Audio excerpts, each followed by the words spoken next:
এটা একটু হালকা সরিষার তেল দিয়ে গরম সেক। সুধীমণ্ডলী, একটি ব্যতিক্রমী ভিডিও, সেটা হচ্ছে যে একটা গাছের পরিচিতি। এটা একটা আকন্দ গাছ।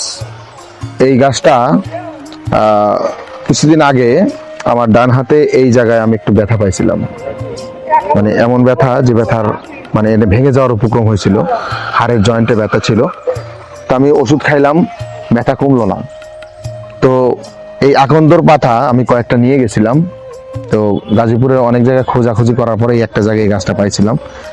তো এই কয়েকটা পাতা আমি নিয়ে যাওয়ার পরে এটা একটু হালকা সরিষার তেল দিয়ে গরম সেক দিয়ে আমি এই ক্ষত স্থানে ব্যথার জায়গায় আমি এটা ব্যবহার করছি 3-4 দিন।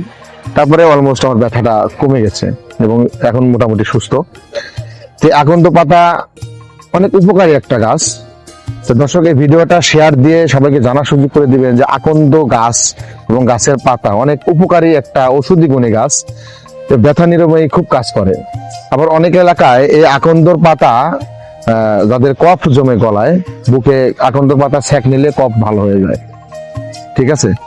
তো দর্শক, ভিডিওটি অবশ্যই শেয়ার দিবেন, সবাইকে দেখার এবং জানার সুযোগ করে দিবেন যে আকন্দ গাছের পাতা অনেকেই পুরাতন ব্যথা থাকে, হাতে পায়ে খেলাধুলা বা পড়ে যাওয়া বা যে কোনো আঘাতজনিত ব্যথা থাকলে এই আকন্দর পাতার সেক নেবেন কয়েকদিন, ইনশাল্লাহ দেখবেন ঠিক হয়ে গেছে।